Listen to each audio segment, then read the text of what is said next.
ये बात आप जरूर स्वीकार करें कि सोते समय आपको बहुत सावधान रहना है।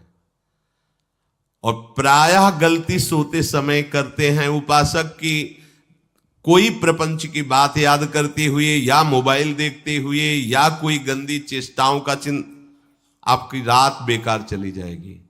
अगर गंदी चेष्टा हो गई तो सुबह भी बेकार हो जाएगी, दिन भी बेकार हो जाएगा, निरुत्साहित हो जाओगे। सोते समय आपको समय नहीं देना व्यर्थ चिंतन का। उसी समय विषय चिंतन होता है, उसी समय विषय भोग की आकांक्षा जागृत होती, उसी समय विषय देखने की इच्छा होती। मोबाइल है तो जिस समय आप अपनी शैया पर जाएं स्विच ऑफ कर दें। उसमें मैसेज घंटी आने का कोई भी रास्ता मत रखें। मान लीजिए आप उपासक हैं भगवत प्राप्ति के, 30-35 वर्ष ये नहीं था तो सब मर नहीं गए थे। और बोले इमरजेंसी, जब इसकी 30-35 वर्ष से पहले इसकी कोई रचना नहीं थी, मुझे लगता है, क्योंकि 30-35 वर्ष में ही इसका विस्तार देखा है। नहीं तो कभी किसी के पास मोबाइल नहीं। कोई बड़े अधिकारी तो इतना बड़ा वो, इतना बड़ा वाला वो ऐसे रखते थे। नहीं तो मोबाइल तो हमें लगता है 30-35 वर्ष। तो फिर इमरजेंसी कैसे चलती थी? कैसे चलती थी इमरजेंसी? और आप ब्रह्मा हो क्या कि इमरजेंसी संभाल लोगे? स्विच ऑफ करो। जो सब इमरजेंसी संभालने के लिए तैयार रात दिन न सोता है, वो हर समय जागृत रहता है, वो हमारा आराध्य देव है। स्विच ऑफ करो, चिंतन लगाओ श्री जी का। ये जो रात्रि के शयन के समय मोबाइल में इधर उधर दृश्य देखने हैं, अपने सर्वनाश का बीज बोना है। मान लो, हमारी प्रार्थना मान लो, ये उस समय मन आपको परेशान करेगा जब कमरे की सिटकिनी अंदर से बंद होगी। सबसे प्रार्थना है रात्रि के शयन के समय। तो बोले फिर ठीक है 10 बजे तक देख लेंगे मोबाइल, इसके बाद शयन के समय भजन कर लेंगे। होगा ही नहीं। क्या तुम देखना चाहते हो? प्रिया प्रीतम के सिवा और कुछ क्या देखना चाहते हो? वो तो सुभग सुंदरी सहज सिंगार, सहज शोभा सर्वांग प्रति सहज रूप वृषभानुनंदिनी। हमारी स्वामिनी जी की सुंदरता छुपाने के लिए आभूषण पहनाए जाते हैं, औरों को तो आभूषण सुंदरता बढ़ाने के लिए। यहां छवि के छिपाए बे को ऐसे के दास होके क्या देखोगे मोबाइल में? क्या देखना चाहते हो? वासना की क्रीड़ा, और तुम उस क्रीड़ा को देखना चाहते हो? परमार्थ के पथिक हो। देखना है तो प्रभु को देखने की वृत्ति रखो, अन्यथा मूंद लो आंखें। प्यारे, महान फल प्राप्त करोगे। सबसे प्रार्थना है एकांत में मोबाइल रूपी दुश्मन से बचो। क्योंकि जब आप गंदी बात कहीं देखोगे तो आपके अंदर वैसे ही चिंतन बनेगा, वो ऐसे ही लगेगा मैं भी ऐसा करूं, मैं भी ऐसा भोगूं, मैं भी ऐसा देखूं। मान लीजिए आप, जब हमारे शास्त्र कहते हैं कि पशु पक्षियों के मैथुन को भी नहीं देखना है, अगर ऐसा एक बार दृष्टि पड़े तो मानसिक प्रणाम करके दोबारा दृष्टि ना देना। और आप मोबाइल में ऐसी चेष्टाएं देखोगे, कैसे आप भगवत भजन करोगे? कैसे भगवत प्राप्ति का उद्देश्य रख पाओगे? ये कलयुग की बहुत महीन चाल है कि उसके बिना काम नहीं चलेगा और हम तुम्हें काम से युक्त कर देंगे। इसके बिना काम चलेगा नहीं, तुमको रखना पड़ेगा। और जब तुम इसे रखोगे तो हम काम अपना कर लेंगे। कलयुग ने कहा हम अपनी व्यवस्था बना लेंगे।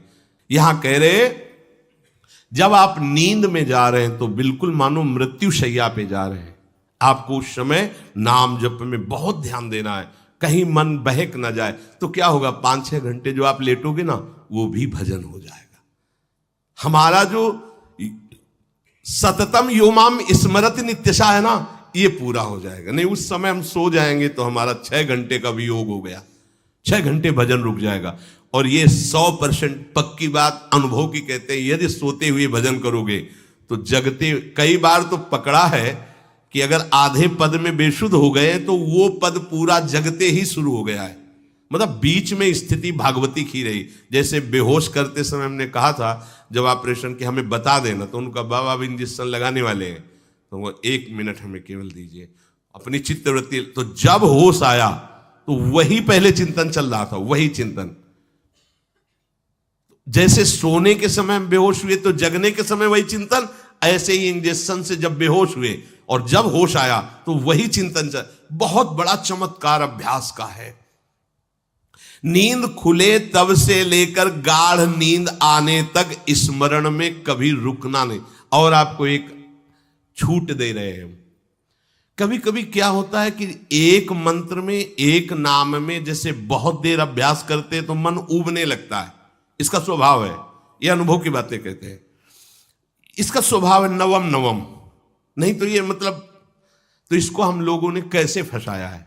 जैसे गुरु मंत्र जप रहे, अब 2-3 घंटे लगातार गुरु मंत्र जप, अब इसको उबन बढ़ी, अब ये छोड़ रहा है, बीच बीच में पता चलता है छोड़ना चाहता है, छोड़ रहा है, तुरंत इसको नाम में फंसाया। अब थोड़ी देर नाम में चला, फिर उब रहा है, बहुत विचित्र है ये। अब उसको फंसा दिया। उस पीछे की बात अभ्यास के समय, नमामि शमीशान निर्वाण रूपम विभुम व्यापकम ब्रह्मवेद स्वरूपम। चिंतन, पदगान करे, ये भगवान शिव पदगान कर रहे हैं और उसका चिंतन, निर्वाण रूपम विभुम व्यापकम ब्रह्मवेद स्वरूपम। अब अपने यहां अवसर है, सुंदर सुंदर कोई पद गुरुमंत्र जब करते हुए मन जब उबने लगे, राधा वल्लभ श्री हरिवंश, राधा वल्लभ श्री हरिवंश, राधा वल्लभ श्री हरिवंश, इसमें भी उबने लगे, शुरू कर, जोई जोई प्यारो करे सोई मोही भावे, भावे मोही जोई, इसमें भी उबने लगे। सुधा निधि का कोई एक लाइन ले लो, ब्रह्मेश्वरादि सुदुरूह पदारविंद श्रीमत् पराग परमाद्भुत वैभव, ब्रह्मेश्वरादि सुदुरूह छोड़ना नहीं है, तू भाग में नवम नवम दे रहा हूं, नवम नवम। इसको फंसाने के लिए आपके पास अस्त्र हो, जैसे यहां चाकू, यहां पिस्तौल, तलवार, ये वो सब बिल्कुल वीर सजा रहता है, ऐसे ही अपने लोग सजे रहते। छोटा राधा, अब एकदम चिपक गया आके तो कैसे मारे, तो छोटी चाकू है ना वैसे, राधा राधा राधा, थोड़ा दूरी राधा वल्लभ श्री हरिवंश, थोड़ा और दूरी गुरु मंत्र, बड़े बड़े अस्त्र अपने पास रख ले, बहुत भाग रहा है तो फंसा दिया। प्रथम यथावति प्रणव श्री, अब लग पूरा पदगा, पूरा पदगा उसमें लग, प्रथम यथामति प्रणव। भोजन पाते समय ऐसा अभ्यास किया है, 1 घंटा के पहले भोजन नहीं होता, चाहे 2 रोटी पाना हो, समय लगता है भोजन, आराम, एक एक नाम, एक एक, कुछ भी हल्ला मचाओ, कोई फर्क नहीं पड़ेगा, अपना चलेगा। अभ्यास स्नान के समय, भोजन के समय, किसी क्रिया के करते समय, किसी से बात करते समय, सोते समय, ये विशेष स्थान जहां में सावधान रहना है। यहां भजन छूटता है, ध्यान देना, यही भजन छूटता है। चलते समय, क्रियावान होते समय, प्रसाद पाते समय या किसी से बतराते समय, ये सब भजन के छूटने के स्थान है और यहीं पकड़ना है भजन को। जब आपको बिल्कुल न लगे तो मानसिक सब बंद कर दो और गुनगुनाने लगो, जो धुनी आपको अच्छी लगे उसी में नाम, कोई नाम लेके, संसार का चिंतन न होने पावे, चाहे जो कुछ तुम जहां तुम्हारा मन आवे, गंगावरी गोदावरी, कुछ भी भागवतिक चिंतन के सिवा संसार के चिंतन न होने पाए। पहले ऐसे अनन्य बनो, फिर बाद में अनन्यता आती, रसना कटो जो अनरट। हाँ भी विषय चिंतन कर रहे हैं, प्रपंच कर रहे हैं, बोले रसना कटो जो अनरटो, और नहीं बोल सकते, प्रपंच बोलेंगे बस, रसना कटो, ये शब्द वहां नहीं आते। पहले हम आपको छूट देते, भक्त चरित्र, भगवान की चरित्र, नाम, कीर्तन, मंत्र, जो भी चाहो, संसार का चिंतन मत होने देना, पहले ये पकड़ो, फिर आगे चल करके जब पवित्र हृदय होगा तब ये निष्ठा आती, रसना कटो जो अन रटो, निरखियन फुटो नयन। मान लो संसार का चिंतन नहीं करने देना है इसको, आप जैसे बने वैसे करो भागवतिक चिंतन, कोई नाम ले लो, कोई मंत्र ले लो, तुम्हें जो प्रिय लगे। हम छूट देते हैं, ये हम नहीं करें कि रसना कटो जो अन रटो, ये बाद की बात है। हमें पहले इसका संसार चिंतन रोकना है। कैसे छूटेगा, कैसे छूटेगा, हमें यह पकड़ना है। नहीं तो निष्ठा की बात, जो हरि नाम जगत त्रिशिरोमणि वंश बिना कब हूं, हरिवंश बोलेंगे नहीं, हरि बोलना नहीं है, हरि बोलना नहीं, क्योंकि जो हरिनाम जगत त्रिशिरोमणि वंश बिना, हरिवंश बोलना नहीं है क्योंकि प्रपंच में रति। तो क्या करो, जो तुम्हें प्रिय लगे पहले उसे पकड़ो, ये हम अंदर की बात करें, प्रवचन की बात नहीं कह रहे। मन को फंसाना है हमें। राम कृष्ण हरि जहां लगे इसको लगा, पहले इसको फंसाओ, संसार का चिंतन न होने दे। गीता भागवत भक्त चरित्र कुछ भी कहीं भी इसे फंसाओ, पहले संसार का चिंतन न होने दो, फिर लाओ इसको घुमा के निकुंज वाटिका में। फिर तो भागेगा ही नहीं, फिर नहीं भागेगा। अब सीधे निकुंज वाटिका में किसी महाभाग्यशाली गुरु आश्रित का लगेगा, अन्यथा बहुत प्रपंची मन है। आप आश्रय इधर का लोगे, प्रपंच का चिंतन करोगे, बात बनेगी नहीं। चिंतन छोड़ना है हमें, जैसे बने तैसे संसार का चिंतन छूट जाए तो हम विजय को प्राप्त होंगे। ध्यान दीजिए, इस परमात्म तत्व को वही प्राप्त कर पाता है जिसका राग बीत गया है, खत्म हो गया है, वैराग्यवान। ज्यादा परिश्रम नहीं है वैराग्य में, विवेक नहीं होने के कारण हम वैराग्य नहीं धारण कर पाते। हम बाहरी बातों को वैराग्य ले लेते हैं, ऐसा कपड़ा बदल लेना या कपड़ा ना पहनना या लौकी का कमंडल, मिट्टी का पात्र, तो हम अपने को वैरागी। बात यहां नहीं रुकेगी। वैराग्य का इतना ही मतलब नहीं, ये भी एक बाह्य अंग है वैराग्य का, पर वैराग्य का सच्चा स्वरूप है वीतरागा। कहीं कुछ भी अच्छा नहीं लग रहा, कोई भी सुख आकर्षित नहीं कर रहा, लोक लोकांतर की प्रतिष्ठा, मान, सुख, ऐश्वर्य, व्यक्ति, कुछ अच्छा नहीं। राग खत्म हो गया। ऐसा उस अक्षर ब्रह्म को, अविनाशी तत्व को जान पाता है। जगते भयो फिरे बैरागी। जैसी हरिवंश प्रपंच बंच सब ये काल ब्याल को खायो। हालत यह है कि जैसे सांप ने मेढक को पकड़ रखा और मेढक सामने पतिंगा को, कीड़े को पकड़ना चाहता है। उसे यह पता नहीं कि मैं खुद किसी का कवल बन चुका हूं, वो एक झटके में मुझे अपने पेट में ले जाएगा। ऐसे ही हम सब हैं, काल के द्वारा ग्रसित है। काल ने हमें पकड़ रखा है, पर हम भोग भोगना चाहते हैं। हम नाना प्रकार की मान प्रतिष्ठा पाना चाहिए, ये पता नहीं एक झटके में हमारा अस्तित्व ही खत्म हो जाएगा। जिनके अंतःकरण में किसी भी व्यक्ति, वस्तु, स्थान, पद, प्रतिष्ठा का राग ही नहीं रह गया है, उसे कहते हैं वैराग्यवान। वीतरागाः, राग ही नहीं है। जिनका अंतःकरण निष्पाप निर्मल हो चुका है, जिनके हृदय में केवल भगवत प्राप्ति की उत्कट लालसा जागृत हो गई है, ऐसा साधन संपन्न उपासक परमात्म तत्व में प्रवेश पाता है। अध्यात्म मार्ग की ऊंचाई पर वो स्थित हो जाता है। यदि छंतु ब्रह्मचर्यम चरंती, जिनकी इच्छा एकमात्र भगवत प्राप्ति की है, यदि छंतो, तो उनको क्या करना होगा? ब्रह्मचर्यम चरंती, ब्रह्मचर्य का पालन करना होगा। प्रत्येक इंद्रियों का निर्विषय हो जाना वास्तविक ब्रह्मचर्य है। केवल जनेन्द्रिय से ही ब्रह्मचर्य को नहीं लेते। हमारी प्रत्येक इंद्रिय भोगों से रहित होकर भगवत अनुराग में, नेत्र प्रभु को देखना चाहते हैं, त्वगेंद्री प्रभु को स्पर्श करना चाहती है, घ्राणेन्द्री प्रभु के श्री अंग की गंध पाना चाहती है, श्रवणेन्द्री प्रभु के वचन सुनना चाहती है। एक एक इंद्रिय अपने प्रभु में लग गई, अंतर्मुख हो गई, बाहर विषयों का त्याग हो गया। इसे ब्रह्मचर्य कहते हैं। पर प्रारंभिक ब्रह्मचर्य में जनेन्द्रिय का ब्रह्मचर्य अत्यंत आवश्यक है। यदि जनेन्द्रिय जन्य व्यभिचार दोष से युक्त है तो कदापि उसे भगवत प्राप्ति नहीं हो सकती। शुभ गति व्यभिचारी शुभ गति चाहे, असंभव। और भगवत मार्ग में सबसे बड़ा दुश्मन यही व्यभिचार दोष है, काम। इसी से हमारा हृदय मलिन होता रहता है, अंधा बटे और पड़ा चबाए वाली दशा रहती। कहते हमें 50 वर्ष हो गए। अरे 50 जन्म हो जाए तुम व्यभिचार करो, गंदी बातें करो, गंदे चिंतन करो, सो समय व्यतीत कर, अनंत जन्म व्यतीत हो गए, भगवत प्राप्ति हुई क्या? 50 वर्ष से भगवत प्राप्ति हो जाएगी क्या? 5 मिनट काफी है भगवत प्राप्ति में, एक बार नाम काफी है।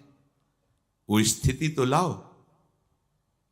बार बार बहिर्मुख वृत्तियों के द्वारा विषयों में सुख बुद्धि कर लेने से हमारा सारा का सारा अध्यात्म चिंतन बदलता रहता है, इसलिए लाभ नहीं मिल पाता, एक रस चिंतन नहीं रह पाता।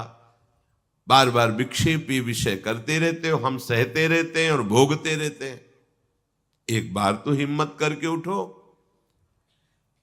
अब लो नशानी अब ना नशई हो, एक बार तो दृढ़ बनो। बस मन के अनुकूल चलने की बात को तुम्हें रोकना होगा, तभी तुम्हारे अंदर यदि क्षण तो ऐसी इच्छा जागृत होगी।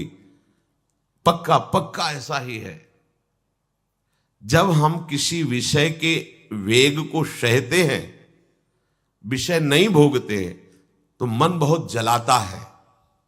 उस जलन में फिर एक ही बात होती है, बस भगवत प्राप्ति हो जाए, झंझट खत्म हो जाए। कब तक हम इसमें चलेंगे? एक बार भगवत, वो जलन हमको भगवत प्राप्ति की इच्छा प्रकट करती है। अपने लोग क्या करते हैं, जलन को मिटाने की कोशिश करने लगते हैं, तो भगवत प्राप्ति की इच्छा क्या, भोग प्राप्ति की तृष्णा जागृत हो जाती है। भोगे हुए भोगों को बार बार भोगने की इच्छा का नाम तृष्णा है। बाहर और भीतर से कोई सहयोगी नहीं, जल रहा है उपासक, तब रास्ता निकलता है भगवत प्राप्ति का, तब इच्छा प्रकट होती। अब नहीं, बहुत जल लिया, अब तो केवल प्रियाजू के समीप जाना है, अब तो प्रभु के सानिध्य में रहना है, नहीं इन भोगों की जलन में जलना है। पर यहां तक पहुंचने के लिए जलना होगा, तभी लिखा सहित सहित बाढ़ भगति तास्तितिक्षस्व भारत, क्योंकि आगमा पाइनो अनित्यास, ये नाशवान काम क्रोधादि तुम्हें प्रेरित करेंगे, तुम इनके वेगों को सह जाओ, ये स्थायी नहीं है।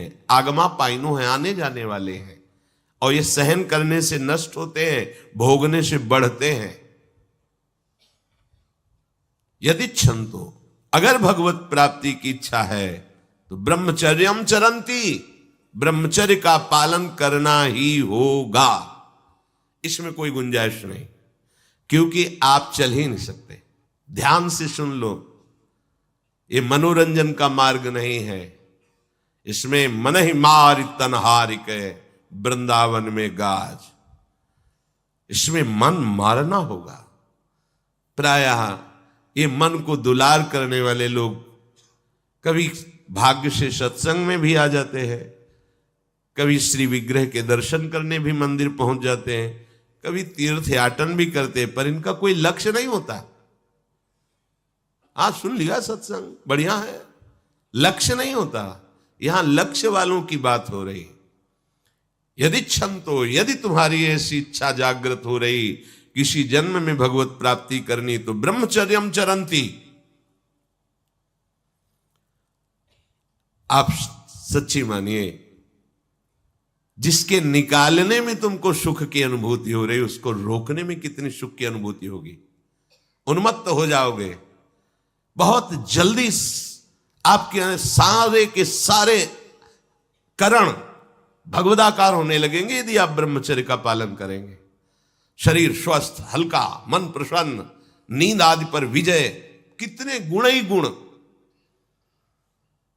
और ब्रह्मचर्यहीन आलस्य, प्रमाद, भोगों का चिंतन, मन का डिप्रेशन में पहुंचना, कमर में दर्द, टांगों में दर्द, सर में दर्द, घबराहट होना, बिना किसी कारण के मन भयभीत हो रहा है, भोजन अपच हो रहा है, बिना किसी प्रक्रिया के वीर नाश हो रहा है, बिना किसी प्रक्रिया के।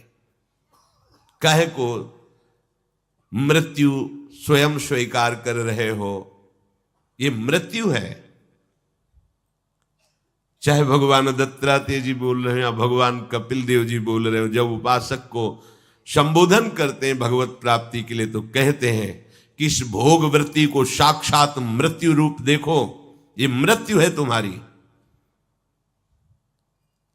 जब शरीर राग त्यागना है तो तुम शरीर से भोग भोगोगे तो आसक्ति शरीर की पुष्ट होगी, आसक्ति भोग सुख की पुष्ट होगी, है नहीं। कितने दिन शरीर रहेगा, कितने दिन भोग रहेंगे। विचारवान बनो, ब्रह्मचर्यम चरंती, ब्रह्मचर्य का पालन करो।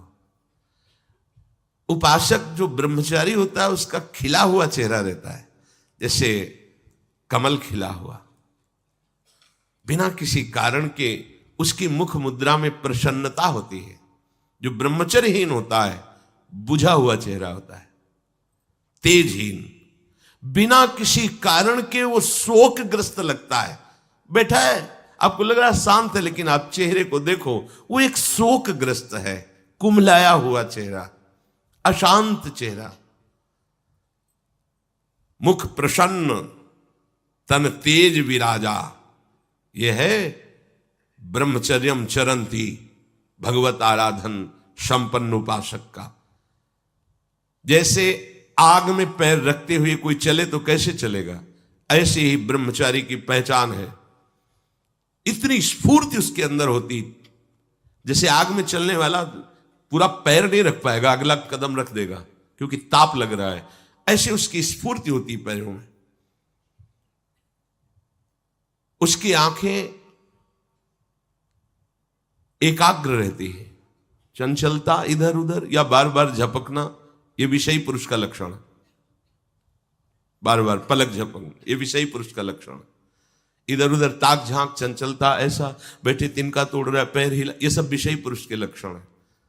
यह तो बिल्कुल साधारण स्पष्ट दिखाई देता है आदमी विषयी है या ब्रह्मचारी, एक सेकंड में लक्षण होते हैं। आपको जब भगवत मार्ग का अवसर मिला है तो गृहस्थ हो, संतान हो गई, ब्रह्मचर्य से रहो। नहीं चाहिए संतान तो भ्रूण हत्या, गर्भ हत्या जैसे महापाप करने की क्या जरूरत है। उसी वीर से संतान उत्पन्न होती है जिसको आप नष्ट कर रहे हो, जिसको आप ऐसे पानी में बहा रहे हो, व्यर्थ फेंक रहे हो, तो उसको भ्रूण हत्या का पाप लग रहा है, तो तुमको पुण्य लग रहा है, वीरपात कर रहे हो तुम्हें भी वही हत्या लग रही है, क्योंकि उसमें वही जीवात्मा है जो मां के गर्भ में जाके बालक रूप धारण कर लेती है, उसको तुम नष्ट कर रहे हो। पर बुद्धि भ्रष्ट हो गई है, समझ में नहीं आता, व्यर्थ में वीरपात करते हो, व्यर्थ में। तुम्हारा भजन बनेगा, तुम अध्यात्म के योगी बनोगे, मजाक है अध्यात्म का मार्ग। होश में हो जाओ, ये मन के दुलार को बंद करो। जब तक इच्छा ही नहीं भगवत प्राप्ति की, तो फिर तुम कैसे भगवत प्राप्ति कर पाओगे। भगवत प्राप्ति की इच्छा कैसे होगी जब तुम्हारी इस तरह से निंदनीय वृत्तियां हैं। इंद्रियों को दुलार कर रहे हो, मन को दुलार कर रहे हो, भगवत प्राप्ति चाहते हो, आचरण नीच और चाहते हो उच्च पदवी। सावधान हो जाओ।